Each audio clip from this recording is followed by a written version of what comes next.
If folks will come in and be seated, we'll get started.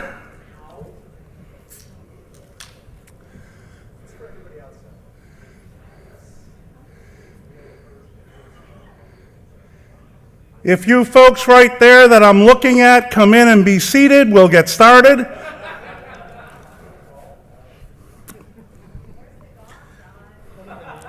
Yeah, I don't have one. It disappeared. In one trip, it disappeared, but it was right after I met the Dalai Lama, so it's good. It worked out. Okay, let's get started. We're going to resume our policy block, and we're going to pick up right where we were with recommended draft policy, ARIN-2019-1, clarify Section 4 IPv4 request requirements. Amy Potter is going to be the AC presentation, and I'm going to do the staff introduction now. So, the shepherds on the proposal are Amy Potter and Kat Hunter. It was ARIN Policy Proposal 260 in January 30th of this year. Became a draft policy in 26 February of this year. Was recommended for adoption in July of this year.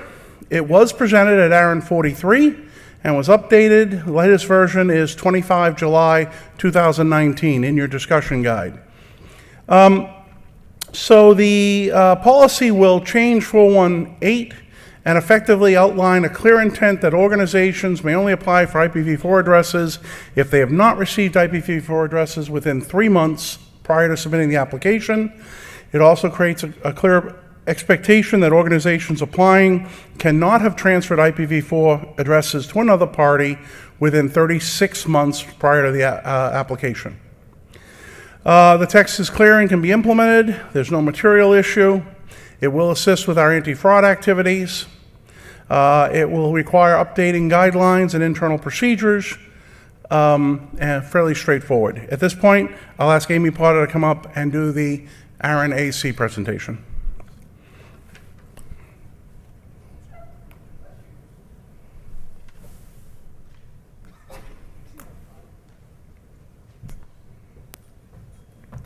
See you, as always, screen forward.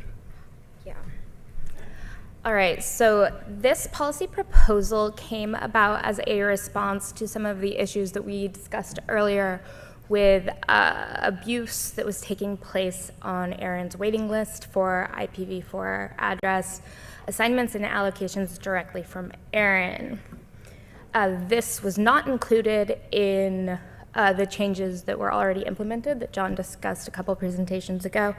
This is a refinement of what we have now.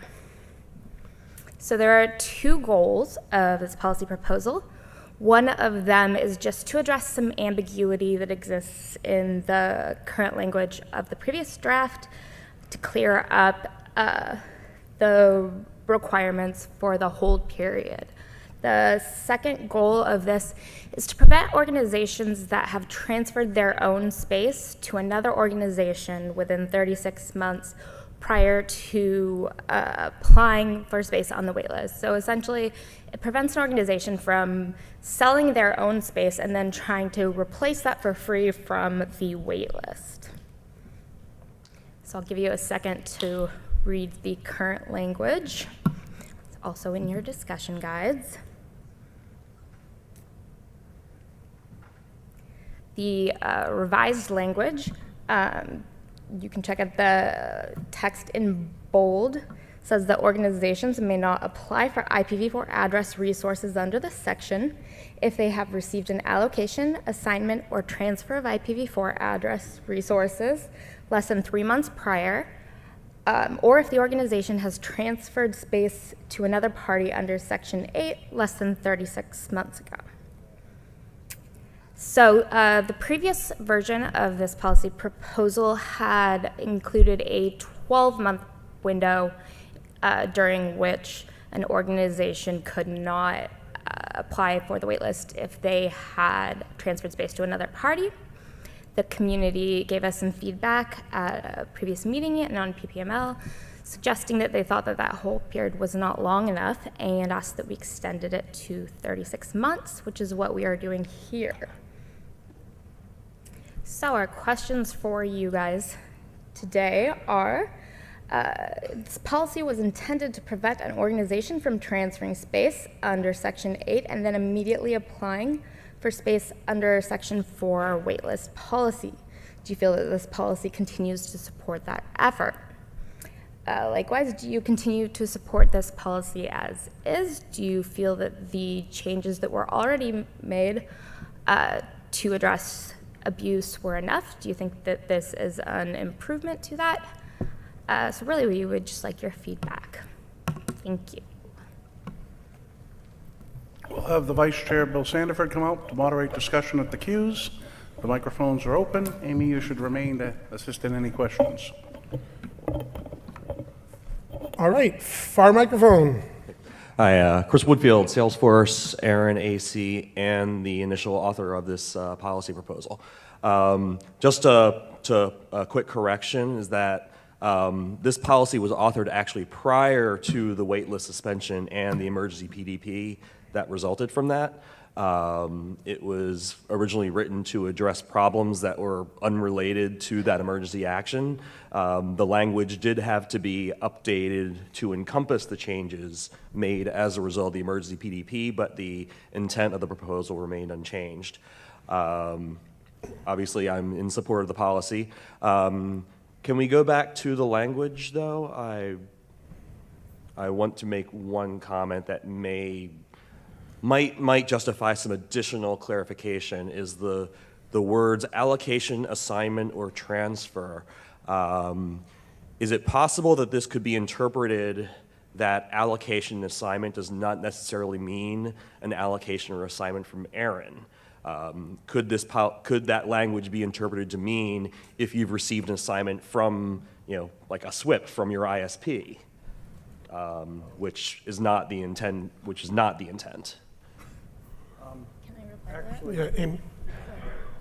Yeah, let me ask. I'm looking for Mr. Sweeting. Sweeting, to my knowledge, do we check for a SWIP? No, because it specifically says allocation, assignment, not reallocation. Reallocation or reassignment, thought so. So this would not be interpreted that way. Okay. And since you raise it, I'm going to also say it would not be interpreted regarding an allocation or assignment from another RIR. Interesting point. Thank you.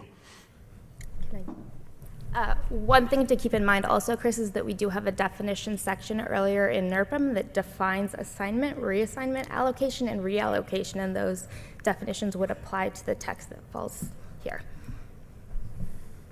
Thank you. Chris. Hi, thanks. Chris Tassett, Tassett Law, ARIN AC. I'm in favor of the clarification that to make it clear that this only applies to the IPv4 address resources, but I am not in favor of the additional 36-month constraint. As I noted earlier, I think we should give the existing revised policy that was passed some time to percolate to see if we need to do anything more to it. Thanks. Thank you. Far microphone. Kevin Bloomer, The Wire. Can you actually go back to the policy text? I don't think just having a discussion bubble is much use. So we've used a couple interesting words. Another party. I'm assuming that this is related to an org ID. Many companies have multiple org IDs. How does this impact where an org ID transfers through M&A to another org ID? What limitations does that put on them? Does the primary org ID that did the original transfer have the limitation, and the subsidiary org ID that received the space have a similar limitation? Seems to be a lot of gaming that could be potentially done with this. John? I'm actually going to now guess, and then Mr. Sweeting is going to correct me, okay? My estimate would be that short of a whole merger and acquisition, which I'm not sure we would count for any of this, each org ID is managed individually, so a space from one to the other would be considered something, would be qualify. Is that correct, John? Or would an inter-org ID transfer not qualify? An inter-RIR transfer of resources would be included in this. Right. But any You said inter-RIR, did you M&A mean inter-org ID?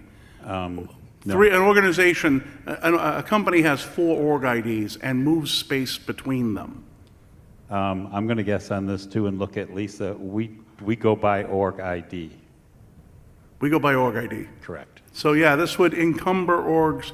Orgs that reorganize space would be receiving transfers and would be prohibited. Right, so I have a concern that what we're trying to fix might actually create more problems in that.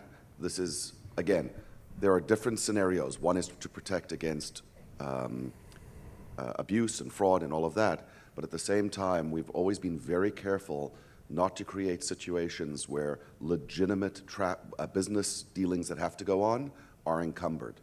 And I'm just concerned that based on the wording of this, we could potentially be in a situation where these orgs who are doing legitimate M&A scenarios find that they are locked out in a way that they weren't expecting to be. The clarity here is not evident. M&A would not, we Would not qualify. look- Yeah, would Yeah, we do be not consider a included in full this at M&A. all. A company has 3 different organizations. They're wireline, they're wireless, and they're blimps. And they move space from one to the other. Okay, that is a transfer of space, but it's not an M&A activity. An M&A is one division that buys another, or they're bought by a third party. We would not consider an M&A activity in this, but moving space between the entities would potentially disqualify one of the entities to then go and apply for address space. Ignoring the word full M&A for a minute, org A moves to org A.B, one division of their company with some of the IPs. That would be done as an 8.2 transfer, correct? Correct, Between and the it org- would not qualify under this. Right. It would not be considered. Organization- It's a reorganization. Right. But note, what they're being disqualified from is requesting new address space, which isn't a typical normal function in today's world, as we don't have much address space left. Thank you. Thank you, John. And John. Front center. Andrew Dahl, ARIN-AC. So one thing I just noticed is that we're referencing in the text 416, and I think that's an error and should be 418, because 416 is about aggregation, and this is an error in the current text as well. While John's looking that up, I will remind remote participants to please register their comments. There is a little bit of a time delay on the live stream, so we don't want to make sure that you are missed. Please register your comments.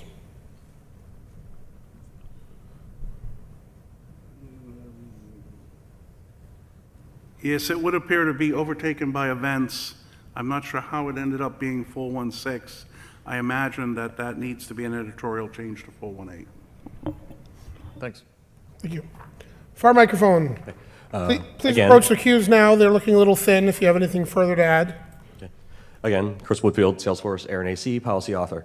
To address Kevin's comment, I would point to the language following the change, which has been in this section, which is pre-existing in this section. I'm sorry, go back to the text. Yeah. Whereas, there's an escape hatch here. ARIN does have the power to waive this restriction given certain special circumstances. So, it's not a guarantee, but, it does seem that reasonable activity could be interpreted to be something that would, of the type that he's describing, of that specific use case. If I was reading that request for a waiver, I would most likely grant it. I'm not ARIN staff, but that's at least my personal opinion. Thank you, Chris. Chris, checking in for any non-Mark Coster's remote comments? All right. Seeing nobody else at the microphone, we'll thank Amy for her presentation, and we'll move forward with the counting.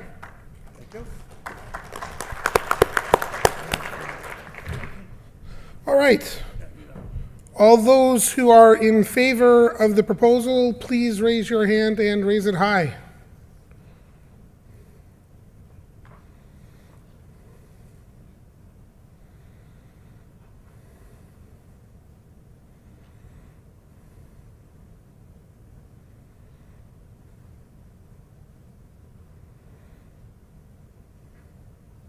All right. And those who are opposed, please raise your hand and hold it up for the counters.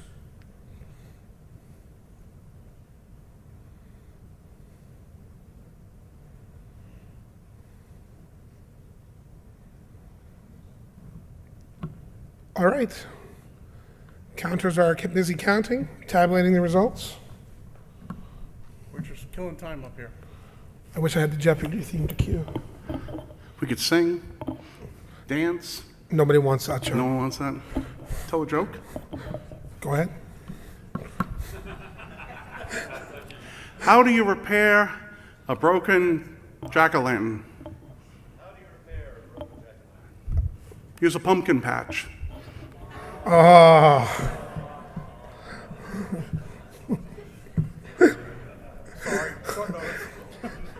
In another news, ARIN meeting hits new lows.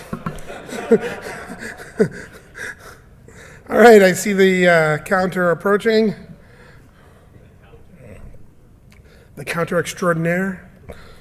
All right, total participants in person or remote, 114. We lost like 20 to the break, John. Yep. In favor, 17. Against, 1. Thank you for your feedback, and it will be passed to the AC for their consideration.